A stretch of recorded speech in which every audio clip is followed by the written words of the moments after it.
नमस्कार, ground report में आप सभी का स्वागत है। मैं हूं आपके साथ यशी शुक्ला। आपको बता दें कि ग्राउंड रिपोर्ट में हमारा मकसद उस जमीनी हकीकत को आप तक पहुंचाना होता है जिसको सिस्टम दबाने की कोशिश करता है।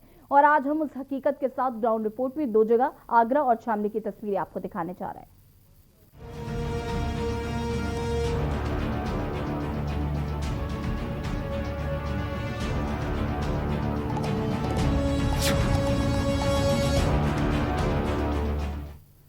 ग्राउंड रिपोर्ट में आज हम बात करेंगे आगरा एतमादपुर के गांव चौगान की, जहां पर प्राइमरी स्वास्थ्य केंद्र पर व्यवस्थाओं का अंबार देखने को मिल रहा है। के न्यूज की टीम जब रियलिटी चेक करने पहुंची तो तस्वीर सामने आई, वो हैरान करने वाली है। देखिए रिपोर्ट।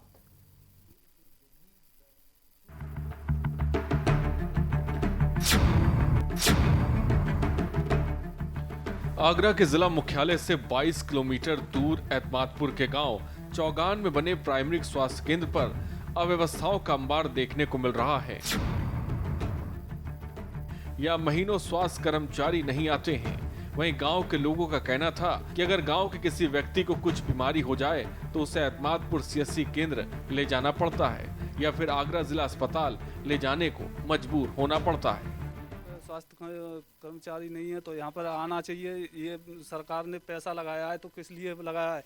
गांव के लोगों की सुविधा के लिए लगाया हुआ है, लेकिन यहाँ पर कोई सुविधा नहीं है। कोई भी स्वास्थ्य अधिकारी भी नहीं आता है, न कोई स्वास्थ्य कर्मी आता है। और यहाँ कोई जैसे परेशानी होती है तो बाहर जाना पड़ता है। इस बात को करीब अभी से नहीं 10 साल हो गए इसको बने हुए स्वास्थ्य केंद्र को, तो अभी तक इसमें कोई ना तो ऐसी कोई ना कोई डॉक्टर आया, ना कोई एक दो बार हमने प्रयास भी किया इसका, तो एक आध बार आई डॉक्टर ने, उन्होंने कह दिया यहाँ ये मतलब कोई सुविधा नहीं यहाँ पे। तो हमने कहा ऊपर शिकायत करो आप, तो उन्होंने वो कह दिया ठीक है हम करेंगे। उसका फिर अभी तक कोई रिजल्ट नहीं आया। सरकार ने गांव में सीएससी केंद्र और पीएससी केंद्र तो बना दिए, लेकिन उसमें बैठने के लिए डॉक्टरों की व्यवस्था नहीं की। वहीं कई स्वास्थ्य केंद्रों में डॉक्टरों की व्यवस्था है तो वहाँ लाइट, पानी, शौचालय आदि की कोई व्यवस्था देखने को नहीं मिलती। जब चौगान के प्राइमरी स्वास्थ्य केंद्र पर के न्यूज की टीम रियलिटी चेक करने पहुंची तो देखा कि स्वास्थ्य केंद्र पर ताला लगा है। वहाँ कोई भी स्वास्थ्य कर्मी मौजूद नहीं है। अंदर के हालात जब देखे तो हैरान रह गए।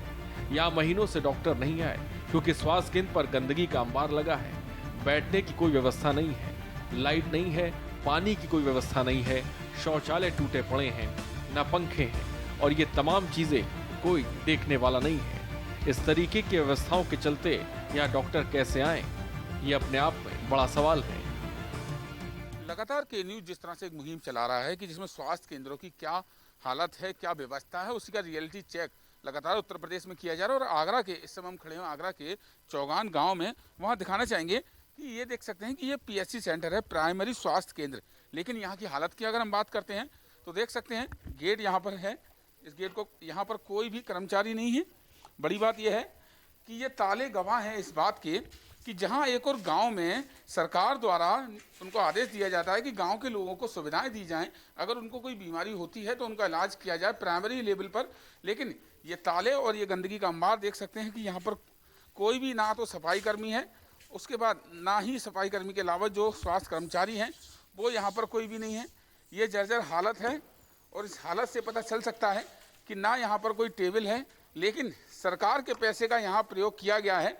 सरकार के नीचे जो हुक्मरान आगरा में अधिकारी बैठे हैं उन्होंने यहाँ पर पैसा जरूर लगाया है, लेकिन पैसा लगाने के बाद देख सकते हैं कि यहाँ पर कोई भी प्राइमरी केंद्र का नाम तक भी नहीं लिखा हुआ है।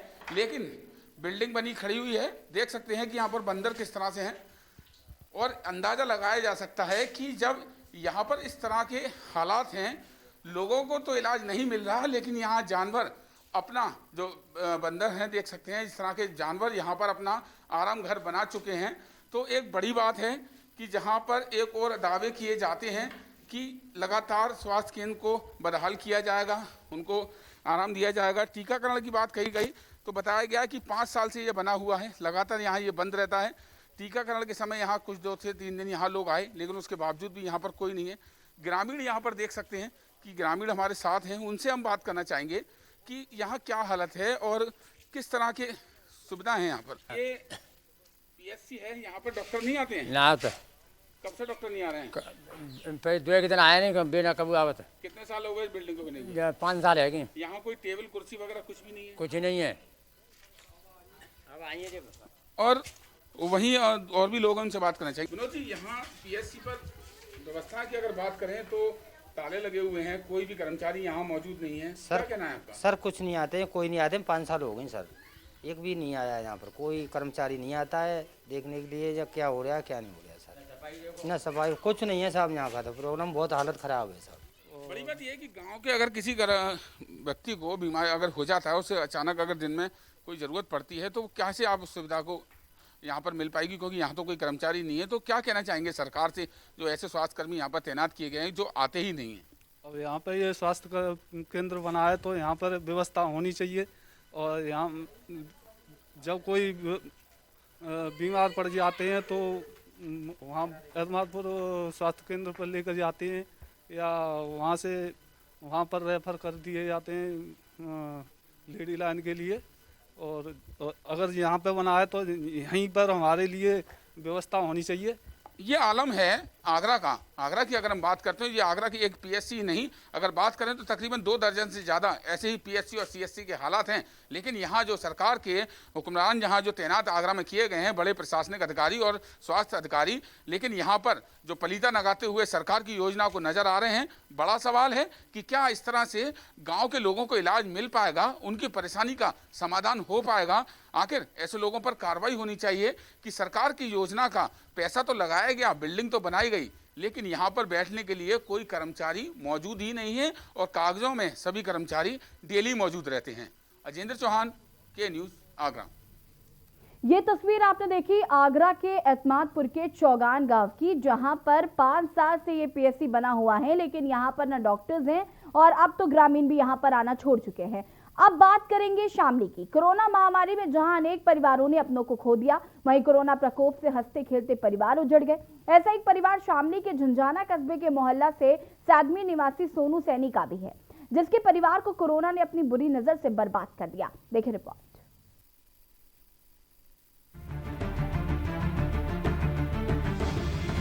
आपको बता दें, शामली के जिजाना कस्बे के मोहल्ला सैदमरी निवासी सोनू अपने 3 भाइयों में सबसे छोटे हैं। सोनू मजदूरी का काम करता है। देश में आए भयंकर कोरोना महामारी की दूसरी लहर ने मजदूर सोनू सैनी के घर को अपनी चपेट में ले लिया। 20 अप्रैल को नीलम बुखार का शिकार हुई। निजी हॉस्पिटल में उन्हें दिखाया गया। ब्लड टेस्ट में टाइफाइड निकला और नीलम को सांस लेने में दिक्कत होने लगी। 28 अप्रैल को नीलम की मौत हो गई, जिसमें 3 बच्चों के सर से मां का साया उठ गया। सोनू ने बताया कि उनका घर पहले बहुत ही कच्चा और जर्जर हालात में था, परंतु अभी उनका घर प्रधानमंत्री आवास योजना के अंतर्गत बना है। पत्नी के चले जाने पर सोनू को काफी कठिनाइयों का सामना करना पड़ रहा है।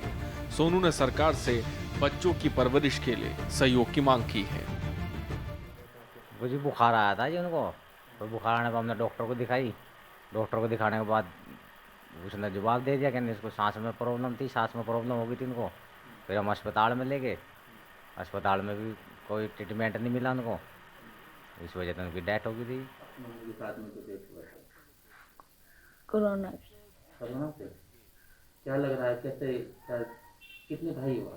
3 भाई। अच्छा, आपके पापा आपका ख्याल रखते हैं इसके लिए? आपके पापा परवरिश कर रहे हैं आपकी? हाँ। क्या मम्मी की याद आती है आपको? हाँ। कोरोना महामारी में सोनू की पत्नी नीलम की मौत होने से उनके तीनों बच्चे दीपक, मनीष, श्याम की परवरिश की जिम्मेदारी अब सोनू पर आ गई है। सोनू की आर्थिक स्थिति ठीक नहीं है। सोनू मदद की गुहार लगा रहे हैं। सोनू तक मदद कैसे पहुंचेगी, ये अपने आप में बड़ा सवाल है। कोरोना वायरस ने जहां देश में अपना कहर बरपाया, वहीं कोरोना वायरस के चलते कई परिवार, हंसते खेलते परिवार बिखर कर रह गए। अब ऐसा ही मामला जनपद शामली के जिंजाना थाना क्षेत्र में देखने को मिला, जहां सोनू नाम के एक व्यक्ति की शादी आज से 16 वर्ष पहले पानीपत में एक नीलम नाम की युवती से हुई थी। परिवार हंसता खेलता चल रहा था, हंसी खुशी से परिवार का गुजारा चल रहा था। सोनू मजदूरी का कार्य करता है, जिससे वे बाहर मजदूरी कर कर अपनी पत्नी को पैसे कमा कर ला कर देता, जिससे वे कम पैसों से अपने परिवार का गुजारा करती थी। अचानक कोरोना वायरस के चलते कोरोना ने उस नीलम को अपनी चपेट में ले लिया, जिस कारण नीलम की मौत हो गई, जिससे सोनू का हंसता खेलता परिवार बिखर कर रह गया। सहयोगी कैमरामैन के साथ दीपक कुमार, के न्यूज़, शामली। ग्राउंड रिपोर्ट के न्यूज की मुहिम है जिसमें हम आपको जमीनी हकीकत से रूबरू कराते हैं। आज हमने आपको दो तस्वीरें दिखाई। पहली तस्वीर हमने आगरा के एतमादपुर चौगान गांव की तस्वीर दिखाई, जहां पर पीएचसी 5 साल से बना हुआ है। अस्पताल में करोड़ों की लागत से उस अस्पताल को बनाया गया कि यहां पर ग्रामीणों का इलाज हो पाएगा, लेकिन ऐसी कोई तस्वीर जो है वो देखने को नहीं मिल रही। वहां पर डॉक्टर्स मौजूद नहीं है, कर्मचारी मौजूद नहीं है, वहां पर सिर्फ ताला लटका हुआ है। बड़ा सवाल है कि आखिर क्यों इसे लोगों के इस्तेमाल के लिए अभी तक नहीं खोला गया, यहाँ पर कोई डॉक्टर्स तैनात क्यों नहीं है। और दूसरी तस्वीर हमने आपको शामली के झंझाना क्षेत्र की दिखाई, जहां पर 3 बच्चों के सर से उनकी मां का साया उठ गया और अब बच्चों को काफी परेशानियों का सामना करना पड़ रहा है। लगातार परिवार सरकार से मदद की गुहार लगा रहा है और इसी पर बातचीत करने के लिए हमारे साथ अजेंद्र चौहान आगरा से जुड़े हुए हैं। अजेंद्र, सबसे पहले आपसे जानना चाहेंगे, एक तरफ जहां तमाम दावे किए जाते हैं, तमाम बातें कही जाती हैं, कहा जाता है कि स्वास्थ्य व्यवस्थाएं पहले से बेहतर हो रही हैं, लेकिन दूसरी तरफ अगर हम जमीनी हकीकत की बात करें तो अव्यवस्थाएं जिस तरीके से देखने को मिल रही है अस्पतालों में, जहां पर कोरोना की पहली लहर आ चुकी है, दूसरी लहर आ चुकी है और तीसरी आने वाली है, ऐसे में अगर अस्पतालों की ये स्थिति रहेगी तो ग्रामीण अपना इलाज कैसे करवाएंगे? जैसे अगर बात करते हैं आगरा की, तो आगरा की तमाम सीएचसी और पीएचसी की हालत यही है। जिस तरह की हमने आज आगरा के एतमादपुर तहसील के गांव चौगान की रियलिटी चेक किया और वहां रियलिटी चेक करने में साफ तौर से पता चला कि 7 से 8 साल हो चुके हैं इस बिल्डिंग को बने हुए। यहाँ पैसा खर्च किया गया सरकार द्वारा योजना दी जाने की बात कही जाती है, यहाँ पर अमल में लाए जाने की कोशिश की गई। तमाम लाखों रुपए की लागत से यहाँ पर ये सेंटर बनाया गया जो पीएचसी सेंटर है, लेकिन वहीं जब हमने जाकर यहाँ चेक किया तो यहाँ पर ताले लगे हुए हैं, गंदगी का अंबार है, तमाम आवारा जानवर वहां पर रह रहे हैं। वहीं डॉक्टर और स्वास्थ्यकर्मी के नाम पर वहां कुछ भी नहीं है। वहीं आसपास के ग्रामीणों से जब पूछा तो उन्होंने बताया ये बिल्डिंग तो काफी समय से बनी हुई है, कोरोना समय में 1-2 बार टीकाकरण के लोग लिए यहाँ पर स्वास्थ्यकर्मी जरूर आए थे, लेकिन यहाँ पर कोई भी डॉक्टर और कोई भी स्वास्थ्यकर्मी यहाँ पर नहीं आता है, कोई भी देखरेख करने वाला नहीं है। सरकार ने पैसा जरूर लगाया है, लेकिन वही गांव वालों का कहना है कि यहाँ पर डॉक्टर की तैनाती होनी चाहिए, स्वास्थ्य कर्मी की तैनाती होनी चाहिए, क्योंकि गांव में पीएचसी इसीलिए बनाया जाता है कि प्राइमरी जो उसको ट्रीटमेंट है वो कहीं ना कहीं जो पेशेंट है उसको मिल सके, ग्रामीणों की मदद हो चुके। लेकिन एक बड़ी बात यह है कि यहाँ पर जिस तरह से स्वास्थ्य विभाग के लापरवाह अफसर हैं, स्वास्थ्य कर्मी हैं और जो यहाँ पर ड्यूटी में तैनात, कागजों में तो ये ड्यूटी जरूर चल रही होगी, लेकिन जमीनी हकीकत में ड्यूटी से नरादत बिल्कुल नजर यहाँ पर स्वास्थ्य कर्मी आए हैं। और इस तरह के हालात आगरा में तकरीबन 2 दर्जन से ज्यादा सीएचसी और पीएचसी के हैं, जो कि लगातार हमने के न्यूज पर पहले भी दिखाया है। एक बड़ा सवाल यह उठता है कि अगर जनता आखिर कहां जाएगी, ग्रामीणों को अगर जो गांव के लोग हैं, गरीब जनता है, सरकार ने योजना बनाई, सरकार ने पैसा लगाया कि यहाँ पर एक स्वास्थ्य केंद्र होना चाहिए, लेकिन जिस तरह से योगी सरकार का आदेश है कि स्वास्थ्य कर्मियों को पूरा अपना काम करना होगा, गांव में स्वास्थ्य व्यवस्था पूरी बदहाल करनी होंगी, लेकिन यहाँ पर पूरी तरह से यहाँ ध्वस्त होती हुई यहाँ के जो आदेश हैं मुख्यमंत्री योगी के जो आदेश हैं वो पूरे आदेश की धज्जियां उड़ाते हुए आगरा के स्वास्थ्य कर्मी हैं और वो अधिकारी हैं जो कि जिम्मेदार हैं ये आगरा में, क्योंकि करोड़ों रुपए की लागत से तमाम बिल्डिंगें बनाई जा रही हैं, लेकिन उन बिल्डिंगों को देख रेख करने वाला कोई नहीं है, वहां पर बैठने के लिए कुर्सी नहीं है, स्वास्थ्य विभाग से संबंधित कोई भी कर्मचारी वहां पर नहीं है, कोई इक्विपमेंट नहीं है। गांव में एक बिल्डिंग जरूर खड़ी है, लेकिन वह भी एक महज तमाशा बनकर रह गई है, या वहां पर आवारा जानवर रह रहे हैं, क्योंकि सरकार का पैसा है। इन लापरवाह अफसरों पर कोई फर्क नहीं पड़ने वाला और ग्रामीणों को इस तरह की परेशानी का तमाम सामना करना पड़ता है। तमाम खबरें चलाने के बावजूद भी यहाँ पर ऐसे गाँव की सुध लेने वाला कोई भी अधिकारी नहीं है। जी बिल्कुल अजेंद्र, कहीं ना कहीं इस तरीके की जो तस्वीरें हैं वो लगातार देखने को मिलती हैं। हम सिर्फ आगरा की बात नहीं कर रहे हैं, हम उत्तर प्रदेश के तमाम ऐसे जिलों से अलग अलग हमने जमीनी हकीकत में आपको वो तस्वीरें दिखाई हैं कि कैसे अस्पतालों की लापरवाहियां जो हैं वो अपनी चरम सीमा पर हैं, जो जिम्मेदार अधिकारी हैं वो अपनी जिम्मेदारी नहीं समझ रहे हैं, सीएचसी पीएचसी है लेकिन उनका इस्तेमाल नहीं हो पा रहा है, ग्रामीणों को इलाज के लिए बहुत दूर तक जाना पड़ता है और कहीं ना कहीं देरी हो जाने की वजह से वो अपने परिजनों को खो देते। इस तरीके की तस्वीर आम बात हो गई है, लेकिन क्या जिम्मेदार अधिकारी अपनी जिम्मेदारियों को समझेंगे? अपने आप में ये बड़ा सवाल है। हमारे साथ दीपक भी जुड़ चुके हैं शामली से। दीपक, आपसे जानना चाहेंगे, शामली की जो तस्वीर आपने दिखाई जहां पर बच्चों के सर से मां का साया उठ गया और कहीं ना कहीं अब जो परिवार है वो लगातार मुख्यमंत्री से न्याय की गुहार लगा रहा है, उनका ये कहना है कि उनकी जो परवरिश है उसको लेकर सरकार की तरफ से कोई मदद दी जाए, क्या कुछ जानकारी है इसको लेकर? जी बिल्कुल, आपको बता दें शामली में इस तरह का मामला जो सामने आया है कि एक परिवार से उसके बच्चों के जो है उसकी माँ का साया उठ गया है। कोरोना के चलते माँ की डेथ हो जाने से 3 बच्चे जो है अब उनके ऊपर माँ का साया नहीं है, जिसके कारण सबसे बड़ी समस्या यह है कि वहीं उनके परिजनों से बात की गई तो उन्होंने बताया कि जब उनकी सोनू नाम का ये व्यक्ति है जो झिंझाना थाना क्षेत्र के में आता है, मोहल्ले झिंझाने में आता है, जहाँ पर सोनू नाम की पत्नी नीलम जिसकी कोरोना के चलते डेथ हो गई थी। सोनू ने बताया कि उसने अपनी पत्नी का इलाज कई जगह कराने का प्रयास किया परंतु कोई भी इलाज नहीं हो पाया। वहीं शामली में जब उसकी पत्नी बीमार पड़ी तो उसने शामली के अंदर भी अपनी पत्नी का इलाज कराने के लिए गया परंतु शासन प्रशासन की तरफ से किसी तरह की कोई भी व्यवस्था नहीं की गई और नहीं उसके इलाज के लिए किसी तरह की कोई वहां पर जिम्मेदारी या किसी तरह की व्यवस्था पत्नी को लेकर नहीं हुई। वहीं आपको बता दे सोनू ने यह भी बताया कि काफी लंबे समय तक उसका इलाज भी कराने का प्रयास किया और उसको यहाँ पर सरकारी डॉक्टरों के द्वारा या फिर प्राइवेट डॉक्टरों के द्वारा भी उसको दिखाने का प्रयास किया परंतु वह अपनी पत्नी को नहीं बचा पाया। इस समय उसकी पत्नी के गुजर जाने पर आज परिवार के अंदर एक मायूसी छाई हुई है और उसके बच्चे भी अब माँ के बगैर जो है बिल्कुल मायूस नजर आ रहे हैं इस चीज को लेकर।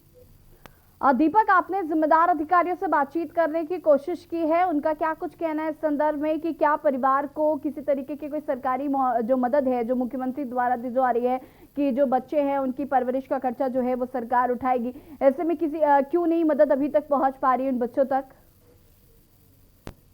बात अगर यहाँ पर अधिकारी से की जाए तो अधिकारी की बात अगर करने की बात करें तो अधिकारी भी जो है मीडिया से मिलने के लिए हिचकिचाती है। कई मरतबा अधिकारी से संबंध में बात करनी चाहिए और अधिकारी से इस बारे में संपर्क करने चाहे तो कहीं न कहीं अधिकारी की तरफ से मायूसी भी देखने को मिलती है। अधिकारी कहीं न कहीं अगर देखा जाए तो कैमरे के सामने आने से बचते नजर आते हैं।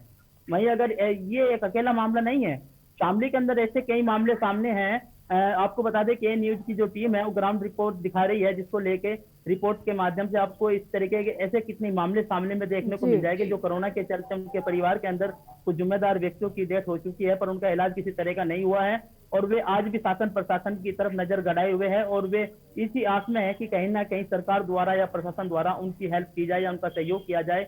अब तक के किसी तरह की कोई भी ऐसी कोई मुहिम सामने नहीं है जहाँ की शासन प्रशासन के द्वारा किसी की हेल्प की जा रही है।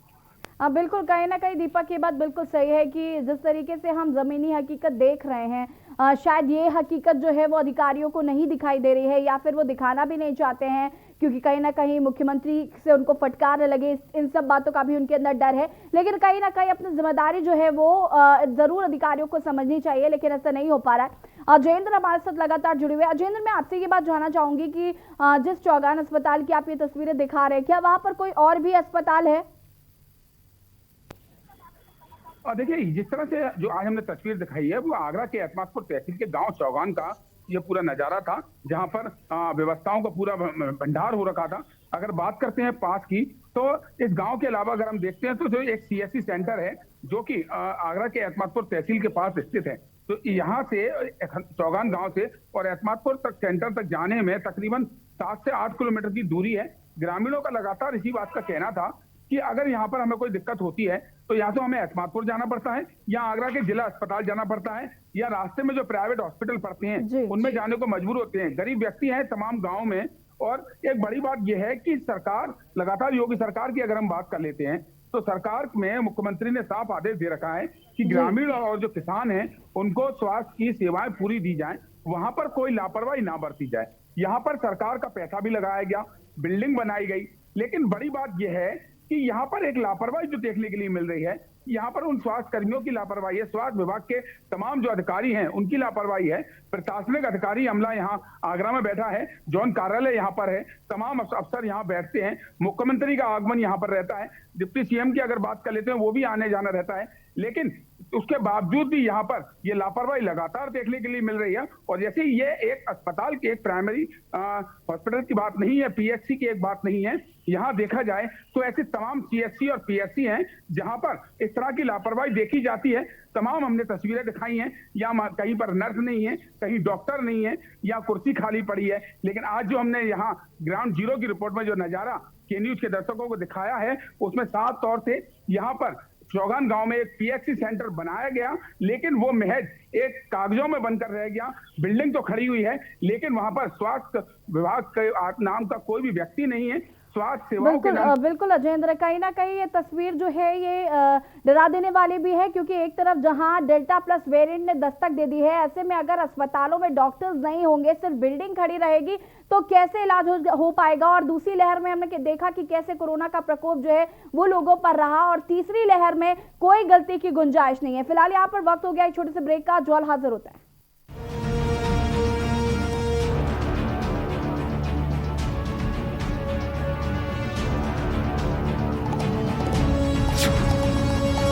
सोच को अंधेरा घेर लेता है और सिस्टम भी मुंह फेर लेता है जब वादों की परतें खुलने लगती हैं और हारी उम्मीदों का ऊंचा ढेर लगता है।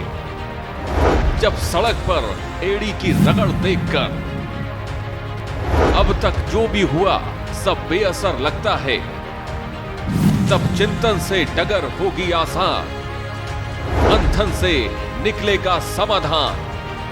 मंथन। खुदी को आजमाया है तो ये अंदाज आया है, खुदी को आजमाया है तो ये अंदाज आया है। तुम में भी मैं हूं, शुद्ध प्लस पान मसाला। आप देख रहे हैं के न्यूज, खबरों का सारथी।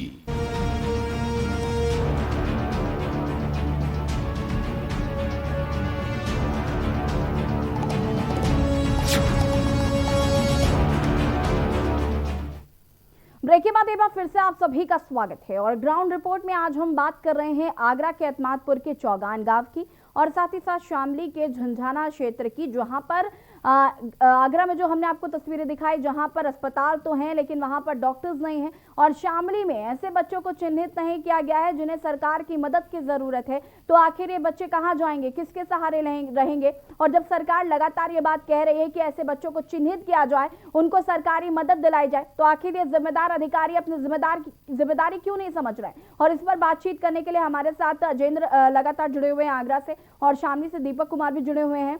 दीपक, मैं आपसे जानना चाहूंगी, क्या ऐसे बच्चों को चिन्हित किया गया है शामली में जिन्हें सरकार की मदद मिलनी है? क्योंकि ये मुख्यमंत्री के सख्त आदेश हैं कि इस कोरोना काल में जिन बच्चों ने अपने माता पिता को खोया है या माता को खोया है या पिता को खोया है, अगर उनको सरकारी मदद की जरूरत है तो उन्हें मुहैया कराई जाए। तो क्या ऐसे बच्चों को चिन्हित किया गया, और अगर नहीं किया गया है तो क्यों नहीं किया गया अभी तक? आपने बातचीत करने की कुछ कोशिश की है?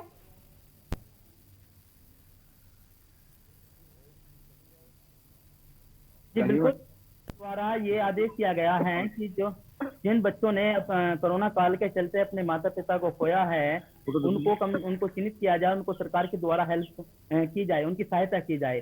इस चीज को अगर शामली में देखा जाए तो शामली में अब तक जहाँ तक के न्यूज की टीम पहुंची है और लोगों से बात की गई है, अब तक उनको किसी भी तरह का कोई भी लाभ नहीं दिया गया है। यही अगर बात झंझाने की जाए तो झंझाना में आपको पता, आप देख सकते हैं कि किस तरीके से हमने इस रिपोर्ट के माध्यम से आपको अवगत भी कराया है कि यहाँ पर इन बच्चों को किसी तरह का सरकार के द्वारा कोई लाभ नहीं दिया गया। वहीं यही इसी बच्चे के जो पिता है सोनू, वे आज मेहनत मजदूरी कर अपने बच्चों का पालन पोषण कर रहे हैं और सरकार की तरफ इनकी निगाह गड़ी हुई है कि किसी तरीके इनको हेल्प मिले, जिस तरीके से ये अपने बच्चों को पालन पोषण कर सके और अपनी जिंदगी को जो है संभाल सके। अब तरह की कोई व्यवस्था नहीं की गई। जी बिल्कुल दीपक, कहीं ना कहीं ऐसे बच्चों को चिन्हित करना जिम्मेदारी है अधिकारियों की, लेकिन ऐसा नहीं किया गया है। उम्मीद करते हैं कि अधिकारियों की नींद जल्द खुलेगी और ऐसे बच्चों को वो चिन्हित करेंगे जिन्हें सरकारी मदद की बहुत जरूरत है। अजेंद्र, मैं आपसे जानना चाहूंगी, डेल्टा प्लस वेरिएंट ने दस्तक दे दिया जहां देश में, दूसरी लहर से अभी हम हाल ही में निपट कर आए हैं। ऑक्सीजन की कमी हमने देखी, हमने अस्पतालों में बेड की कमी देखी, हमने देखा कि एक एक सांस के लिए लोग लड़ रहे थे। ऐसे में लगातार ये बात कही जा रही थी कि व्यवस्थाओं को दुरुस्त किया जाएगा, तीसरी लहर के लिए हम तैयार रहेंगे, लेकिन अगर अस्पताल होंगे और उसमें डॉक्टर्स नहीं होंगे तो ये कैसी तैयारी है तीसरी लहर से लड़ने की? हाँ बिल्कुल, जैसे एक बड़ा सवाल है और ये बड़ा मुद्दा भी है। जिस तरह से आपने कहा कि दूसरी लहर का यहाँ जो प्रकोप था पूरे भारत में देखने के लिए मिला, उत्तर प्रदेश की हम बात कर लेते हैं तो हजारों की संख्या में यहाँ मौतें हुई। चिता जलाने के लिए लकड़ी यहाँ मौजूद नहीं थी। वहीं अव्यवस्थाओं का पूरा भंडार जहाँ देखने के लिए मिला। जिस तरह से पहले शहरी इलाकों में कोरोना की दूसरी लहर आई, लेकिन उसके बाद जिस तरह से पंचायत चुनाव और कुंभ मेले का आयोजन किया गया, उसके बाद देखा गया कि देहात में पंचायत चुनाव के बाद देहात में ये कोरोना का कहर पहुंच गया और तमाम गाँव में यहाँ कोरोना के मरीज मिले। और यही एक देखने के लिए सवाल उठता है और ये सवालिया निशान जो ये आगरा के हम हकीकत दिखा रहे हैं कि जो तमाम पीएचसी सेंटर हैं, यहाँ पर पीएचसी सेंटर पर कोई स्वास्थ्यकर्मी तैनात नहीं है। गांव के लोगों ने साफ तौर से कहा है कि यहाँ पर कोई भी व्यवस्था नहीं है। ये बिल्डिंग जरूर बनी हुई है, पिछले 8 से 10 साल हो चुके हैं, लेकिन यहाँ पर कोई भी डॉक्टर नहीं आते, कोई स्वास्थ्यकर्मी नहीं आते। जनप्रतिनिधि की अगर हम बात कर लेते हैं तो जनप्रतिनिधियों से कहा जरूर जाता है, लेकिन वो भी एक सिर्फ आश्वासन देते हैं। तो अगर तीसरी लहर के जिस तरह से आने की संकेत दिए जा रहे हैं कि तीसरी लहर का प्रकोप होगा, अगर इस तरह के हालात होंगे तो एक बड़ा सवाल उठता है कि आखिर ये पब्लिक कहां जाएगी, ये ग्रामीण कहां जाएंगे और तब कहीं ना कहीं ये खामियाजा इस आम जनता को भुगतना पड़ेगा। और इस ओर ध्यान देने की जरूरत है प्रशासन को, स्वास्थ्य विभाग के अधिकारियों को कि तमाम सीएससी और पीएचसी सेंटर पर मुआयना करके वहां पर जो लापरवाह कर्मचारी हैं जिनकी तैनाती की गई है उन पर कड़ी कार्रवाई करें या वो जो अफसर जो नकार हैं। बिल्कुल अजमेंद्र, कहीं ना कहीं ग्रामीण क्षेत्रों में जिस तरीके से हर घर में कोरोना पहुंचा और उसके बाद जो हालात देखे, अव्यवस्थाएं हमने देखी, उसके बाद ये उम्मीद की जा रही थी कि अब आगे आने वाले समय में जो स्थिति है उसे सुधारा जाएगा, जो व्यवस्थाएं हैं उनको व्यवस्थित किया जाएगा, लेकिन ऐसी तस्वीर अभी भी देखने को नहीं मिल रही है। तो बड़ा सवाल है कि आखिर हम तीसरी लहर से कैसे निपटेंगे।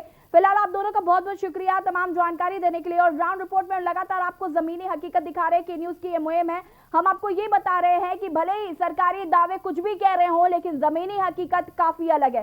फिलहाल हमारी खास पेशकश में इतना ही। देखते रहिए के न्यूज इंडिया। नमस्कार।